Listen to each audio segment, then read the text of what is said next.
Hey, Shalom. Okay, my name is Gidon, and I want to take time out and I'm going to show you. This is the Talkums of Ezekiel, chapter 13. Okay, start reading because I don't have to break it down at all because it breaks down itself. It's very clear. Um, and you'll see that as I read and reveal to you what the chapter says. So, chapter 13. The word of prophecy before Yahweh was with me, saying, Son of Adam, prophesy against the false prophets of Israel who are prophesying, and say to those who's, who prophesy according to their own wishful thinking. Self-explanatory. So, whereas you don't have the fullness of prophecy to read from, and you're filling in blanks, then you're filling it in from your own wishful thinking because you don't have the details, and you have too much pride to even admit it. So, it says, Hear the word of Yahweh. Thus says Yahweh Elohim, woe to the false prophets who are foolish, who follow the fantasy of their own minds. See? Very clear. But who have seen nothing. So they haven't seen anything. They haven't revealed anything. Like foxes in the ruins have your false prophets been, or Israel. So he makes it very clear. Like, you have to. I've been here. I've been to the ruins. There's foxes here. You see, so he says, like foxes in the ruin, they've seen nothing. There's nothing in those ruins. Nothing. Okay? You have stood up for yourselves in the gate. You have not stood up for yourselves in the gates. So you have not come to the gates of the tabernacle, which is here, and you have not performed good deeds for yourselves, to petition for the house of Israel, to stand up and pray for mercy on their halves at the time when those who make war came against them in the day of Yahweh's anger. So the war continues. The slaughtering, the massacring, and the captivity of the children of Israel continues. And they're not even coming to make petition. You see? They say they are going out waking people up. But we don't need you to wake folk up. We need deliverance. We need salvation. We need to be taken from the place of our captivity and brought into our own land. See? So you need to be. There's a migration. You see? A Hajj. There is a movement that has to take place. You have to move. Nothing will change in the place where you are, so you have to go to a new place and establish a new thing. So, let's see what else it says. They prophesy falsehood and they teach lies. They say, says Yahweh, says the Most High, says the Lord, but the Lord has not sent them. Yet they impudently insist that their word will be fulfilled. So they impudently tell you these prophecies that they promise will be fulfilled based upon whatever it is they're reading. But all of their implying and forcefulness and saying this will happen, it has never happened. It's been 400 years of it never happening, of it not happening. Now that 400 years of captivity is over and is ended. That's right. The time of the captivity is ended. Okay? But you have to walk it all the way out. See? So let's see now what the truth will be, you see. So they insist that word will be fulfilled. And the Most High asks you this question: have you not prophesied false prophecies and uttered a divination of lies by saying, says the Most High, or says Yahweh, or says Yahweh, or whatever you want to subscribe to, when it was not spoken before me? Therefore, thus says Yahweh Elohim, because you have prophesied falsehood, and you have taught lies on the account Behold, I am sending my anger against you, says Yahweh Elohaka.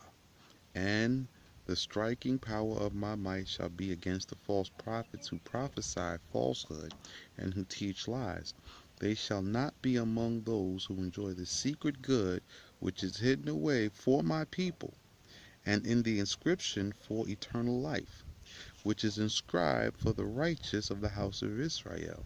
They shall not be inscribed, and they shall not re-enter the land of Israel, and you shall know that I am Yahweh Elohim, because they have prophesied falsehood, and because they have led my people astray, saying peace, when there is no peace. They are like one who builds a flimsy house, who builds a flimsy wall and plasters it with plain mud not mixed with straw. And I like how he just really breaks down how we build. We use plaster, and there's no straw in the plaster we use. We just put up this little paper, and inside is what they call a sheetrock, which is paper and plaster. And then you put plaster on top of that and paint it. So it's a flimsy wall. You can punch right through it. You can fall through it. You could lean on it the wrong way and break through these flimsy walls. So, and he goes, say to him who builds a flimsy wall and plasters it with plain mud, not mixed with straw, it shall fall now. There shall be an overpowering deluge of rain, and hailstones shall come down, and a powerful windstorm shall split it. And behold, when the wall falls, will it not be said, where is the plaster with which you plastered it? So that's the Most High really just expressing the understanding of the flimsy wall. And he's telling us now, the flimsy wall, when the storm comes, when the rain comes, when it gets wet, when water falls on it, the wall's no good. It's going to fall down. It happens all the time. Especially those of us who have worked in construction like myself. We know, once there's water damage on that sheetrock, got to tear it down and put in a whole new wall. Okay? So it says, it shall fall, and there shall be an overpowering deluge of rain, and hailstones shall come down, and a powerful windstorm shall split it. And behold, when the wall falls, will it not be said, where's the plaster with which you plastered it? Therefore, thus says Yahweh Elohim, I will bring a king who is as mighty as a powerful windstorm. So he's explaining now the windstorm and the overpowering deluge of rain. So he says he's going to bring a king who is as powerful as the windstorm. In my fury, and nations as murderous as an overpowering deluge of rain shall come because of my anger, and kingdoms which are as hard as hailstones in anger to destroy it. And I will break down the city in which you prophesied false prophecies, and will cast it to the ground, so that its foundation will be uncovered. It shall fall, and you shall be destroyed within it. So this is what he's coming to do, because people have literally hindered the truth from coming out. This book I'm reading from is literally kept from you. While it's free and available here in the land, it is kept from you, you see, intentionally. And even the teachers who are teaching, they just refuse to even read it. They'll read every other book, and they'll accept it. They'll accept the volumes of Josephus. They'll accept the fragmented Dead Sea Scrolls, but they refuse to come back and just read the Aramaic Targums, because it gives you the truth of the law, and it literally cuts off every other wind of doctrine, and points to the law, to the law, to the law, to the law. You see? So he says, and I will break down the city in which you prophesied false prophecies, and cast it to the ground, so that its foundations will be uncovered, and it shall fall and shall be destroyed within it, and you shall know that I am Yahweh. Then my anger shall be accomplished on the city and on the false prophets who prophesied false prophecies within it. And it shall be said of you, there is no city, and there is no false prophets. The false prophets of Israel, who were prophesying concerning Jerusalem and who were leading her astray with a doctrine of peace when there was no peace, says Yahweh Elohim. And you, son of Adam, hear the prophecy against the daughters of your people who are prophesying according to their own wishful thinking. So there's men's classifications of false prophets, and now he takes the time out at this time to go into the women who are the false teachers teaching wrong doctrines and misleading the people. This is all written here, you see. Now if you ask the scholars, they will say that the women weren't allowed to teach. You see, if women aren't allowed to teach, how come here in Ezekiel chapter 13 he says he's talking to the women who were teaching false prophecies? You see, so he knows that women are teaching, women were teaching, and they're doing it now, and they're teaching piss poor information. So he says, against the daughters who are prophesying according to their own wishful thinkings. So you know you don't have a complete understanding, but you're going to fill in with your own wishful thinking about what you hope for or what you believe. See? It says, prophesy against them, and thus you shall say, thus says Yahweh Elohim, woe to them, to those women who sew black patches on all elbows and make embroidered shawls to cover the heads of those of every stature for the destruction of lives. So he gives us this analogy: black patches and embroidered shawls to cover the heads of people of every stature, small and great, for the destruction of lives. Are you able to destroy or preserve the lives of my people when you cannot even save your own lives? You see this? So he makes it clear with a question now. He says, are you able to destroy or preserve the lives of my people when you cannot even save your own life? You see? So if you have not even preserved your own life, see, this place is marked for destruction, and you remain present and accounted for in the place marked for destruction because you're disobedient, and now you're convincing others to be disobedient with you. So you have not even preserved your own life. So he says, you have defiled my favor for my people, for handfuls of barley and dishes of bread, causing the death of those who do not deserve to die. You see this? So he's telling you off the top, you've defiled my favor for my people. So when you give people wrong information, or you teach a false doctrine, or you lead people to a wrongful place and tell them this is what the Most High said, then what you're doing is you are defiling the Most High's favor for his people. And you're doing it for barley and for dishes of bread. So you're doing it to feed your own mouth. You see that? Causing the death of those who don't deserve, because they don't deserve to die, because the people themselves are just following. They're sheep. They're doing what sheep do. You see?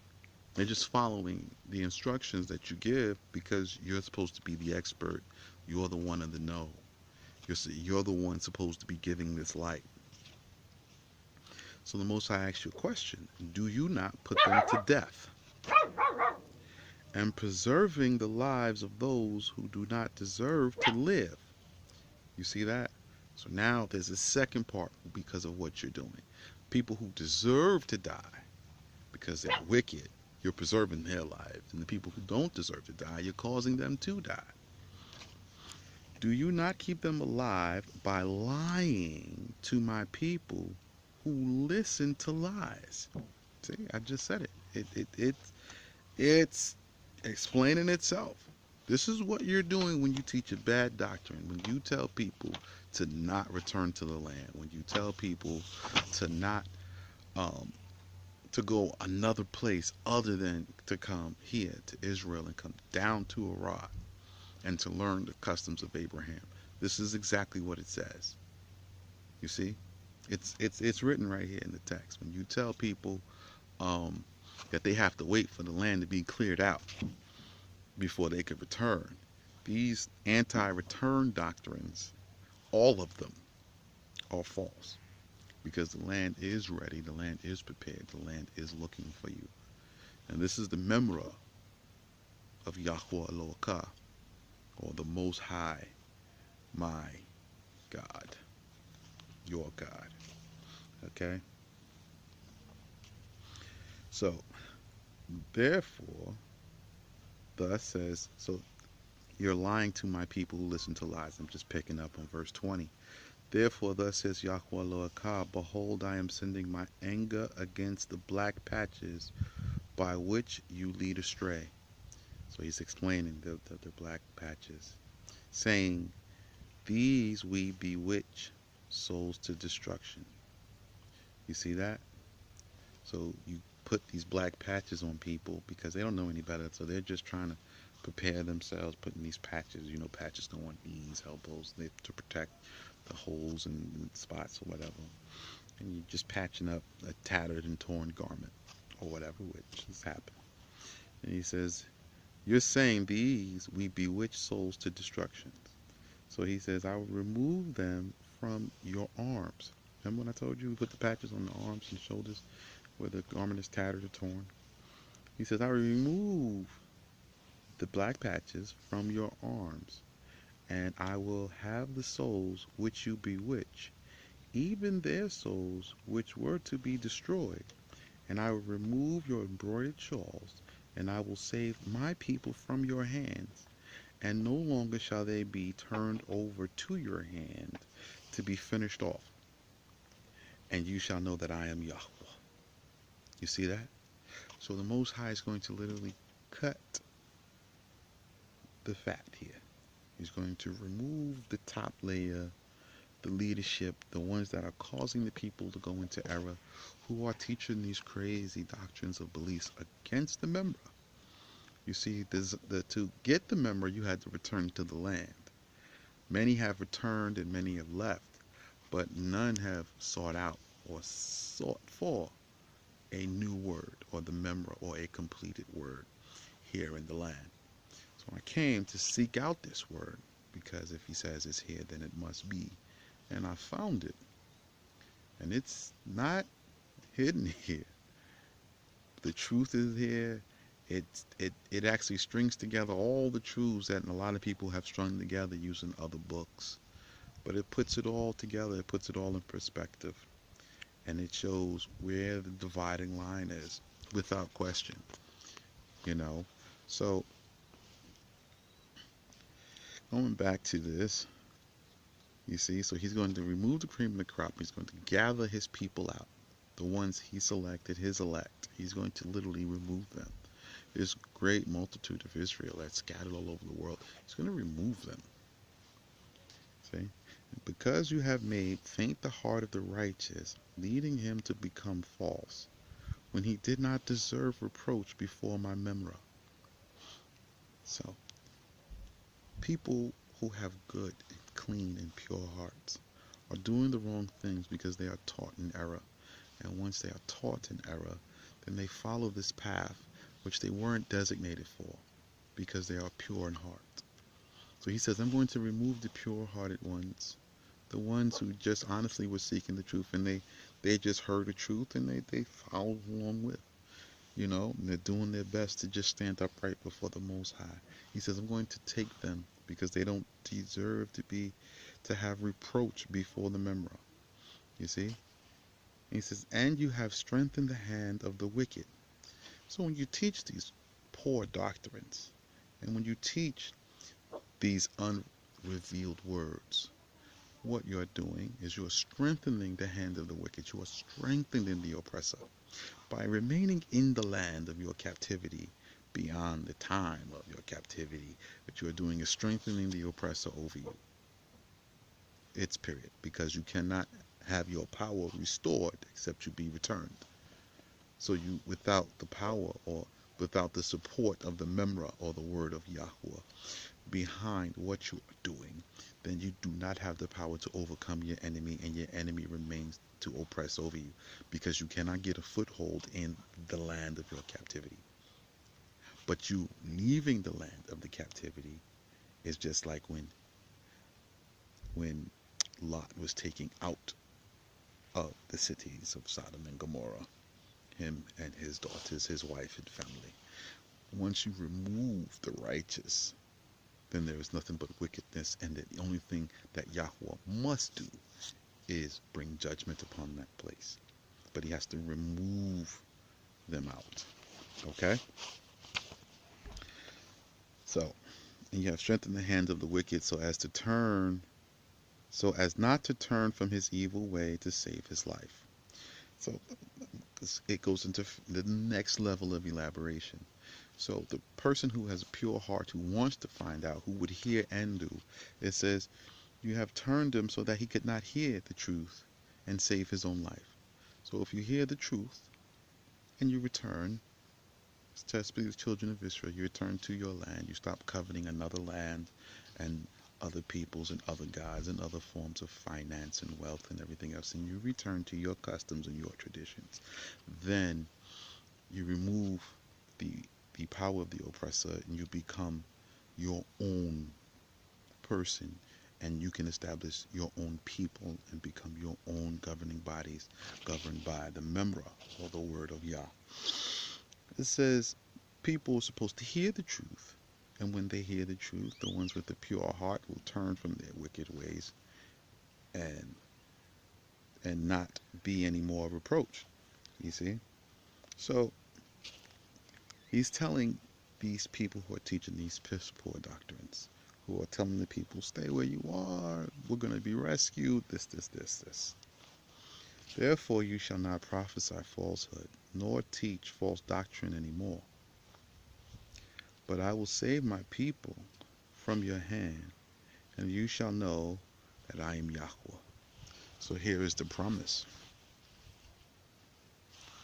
He's going to deliver his people from their hands, and the leadership, again, will be cut off.